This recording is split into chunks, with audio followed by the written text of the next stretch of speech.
الحمد للہ وکفا وسلام علی عبادہ الذین اصطفیٰ اما بعد بسم اللہ الرحمن الرحیم۔ آج کی اس گفتگو میں موضوع پر مسح کرنے کے حوالے سے کچھ ضروری باتیں عرض کرنی ہیں، جس میں مسح کا طریقہ کیا ہے، اسی طریقے سے کتنی مدت تک موضوع پر مسح کیا جا سکتا ہے، چمڑے کے موضوع پر مسح کرنا شریعت میں جائز ہے، اس کا انکار کرنے والا بدعتی اور اہل سنت والجماعت سے خارج ہے۔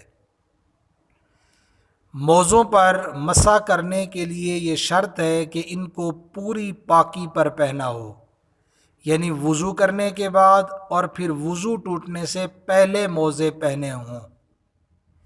اس کی تفصیل یعنی اس طرح بنے گی: اگر کسی کا پہلے سے وضو نہ ہو اور وہ بالکل وضو نہ کرے اور موزے پہن لے تو ان پر مسح جائز نہیں ہے، لیکن اگر پورا وضو کر کے موزے پہنے ہیں تو مسح جائز ہے، اور اگر صرف پاؤں دھو کر پہن لیے اور باقی وضو نہیں کیا تب بھی مسح جائز نہیں ہے۔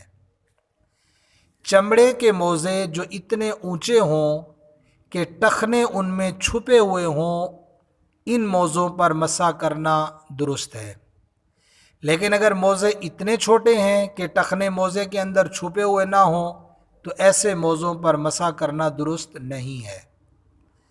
مسح کرنے کا کیا طریقہ ہے، کیسے مسح کرنا چاہیے؟ موزوں پر مسح کرنے کا بہتر طریقہ یہ ہے کہ دونوں ہاتھوں کی پوری انگلیاں تر کر کے آگے کی طرف موزے پر رکھ دے، دائیں ہاتھ کی انگلیاں دائیں موزے پہ رکھے، بائیں ہاتھ کی انگلیاں بائیں موزے پہ رکھے اور ہتھیلی موزے سے الگ رکھے، پھر ان کو پنڈلی کی طرف ٹخنوں سے اوپر تک کھینچ دے۔ یہ پورا موزوں پر مسح کرنے کا طریقہ ہے۔ اگر پوری انگلیوں کو موزے پہ نہیں رکھا بلکہ صرف انگلیوں کا سرا موزے پر رکھ دیا اور انگلیاں کھڑی رکھی تو یہ مسح درست نہیں ہوا۔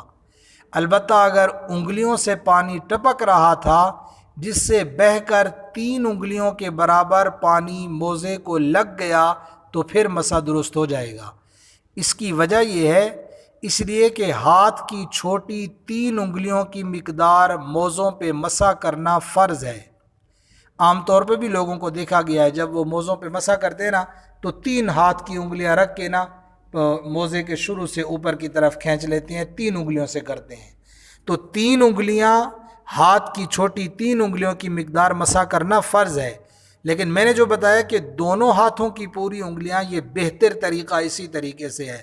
ظاہر ہے جب اس پہ عمل کرے گا تو جو فرض ہے کہ ہاتھ کی چھوٹی 3 انگلیوں کی مقدار وہ اس میں ویسے خود بخود شامل ہو جائیں گی۔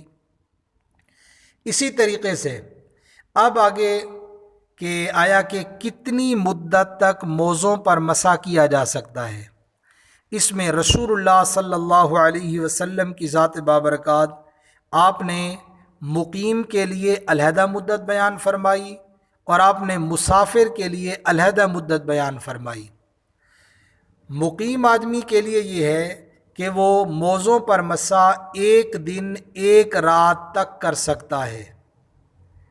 اسی طریقے سے مسافر آدمی موزوں پر مسح 3 دن 3 راتوں تک کر سکتا ہے، لیکن یہ کب سے شروع ہوگا؟ اس کو مثال سے سمجھے۔ مثلا ایک آدمی نے فجر کی نماز پڑھنے کے لیے صبح وضو کیا، وضو کرنے کے بعد موزہ پہن لیا، موزے پہننے کے بعد اگر سورج کے نکلنے کے وقت مثلا اس کا وضو ختم ہوا تو وضو ختم ہونے کے وقت سے لے کر اگلے دن اس وقت تک مقیم آدمی موزے پہ مسح کر سکتا ہے۔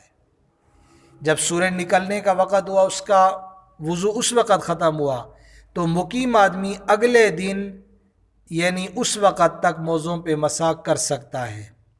مسافر آدمی جب موزہ پہن لے وضو کرنے کے بعد تو جب اس کا وضو ختم ہوگا اس وقت سے لے کر آگے 3 دن 3 راتوں تک اس 3 دن 3 راتوں تک موزوں پہ مسح کر سکتا ہے۔ اس میں ایک اور بات یہ بھی ہے کہ موزوں پہ مسح کن چیزوں سے ٹوٹ جاتا ہے؟ جن چیزوں سے وضو ٹوٹ جاتا ہے ان سے موزوں پر مسح بھی ٹوٹ جاتا ہے، لیکن اس میں یہ ضرور ہے کہ موزے کے اتار دینے سے بھی مسح ٹوٹ جاتا ہے۔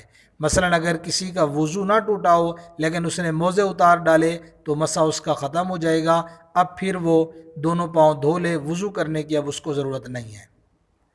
اسی طریقے سے غسل کرنے والے آدمی کو بھی مسح کرنا جائز نہیں ہے۔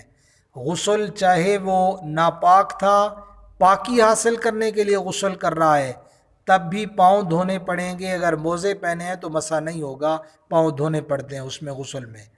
ویسے اگر ٹھنڈک حاصل کرنے کے آدمی غسل کر رہا ہے یا جمعے کے لیے غسل کر رہا ہے یا اور موقع ویسے آدمی نہا رہا تھا تو اس میں موزوں پہ مسح نہیں کیا جاتا۔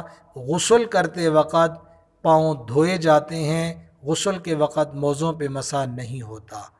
تو یہ چند ایک ضروری باتیں موزوں پر مسح کے حوالے سے عرض کی۔